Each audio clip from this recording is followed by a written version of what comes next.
right now, the president's polling is pretty much underwater. Republicans seem likely to take back the House in the midterms. You said inflation is the biggest concern. What is going to be the first action that you think a Republican House would take if they took back the House?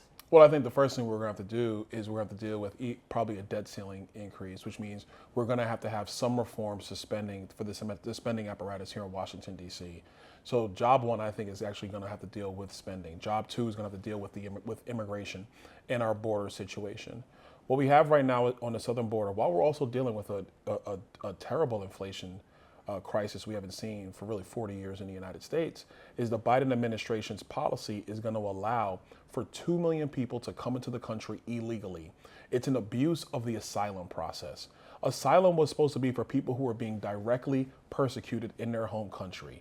And actually how that really works is they go to the United States Embassy in their country and they apply for asylum. We review the application and then they're allowed into the United States. What Joe Biden has allowed is a reckless and uncontrollable surge at the southern border, which is an illegal point of entry into the United States. You're not allowed to just cross our border willy-nilly. You're supposed to either do it through airports, through the passport and visa process, or through embassies, not going through the southern border. So when you bring in 2 million people into the United States, on top of a massive inflation problem that you already have, you are squeezing not only the government services that exist, but you're squeezing so many pocketbooks across the country because there's going to be more people dropped into the United States than our economy can handle in an appropriate amount of time. It is reckless policy.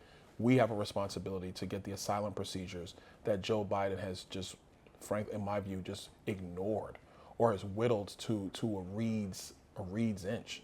Really, there's no rationale for why he did what he's doing. We have a responsibility to hold him accountable and bring the asylum practice back to what it's supposed to be.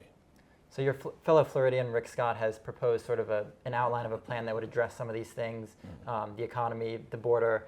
Is that a plan that you would be supportive of? Yeah, I'm actually supportive of a lot of the elements of his plan. I think, Senator Scott, when I was in the Florida legislature, he was my governor. When I first got elected. So I've known him a long time. He's somebody that when he puts together thoughts and ideas, they're well thought out. They're not hyperbole. They actually will work. And so I think it's a good plan that he's put forward. I'm glad that you have members who are talking about ideas about what we would do if the American people give us control of the two bodies in Congress.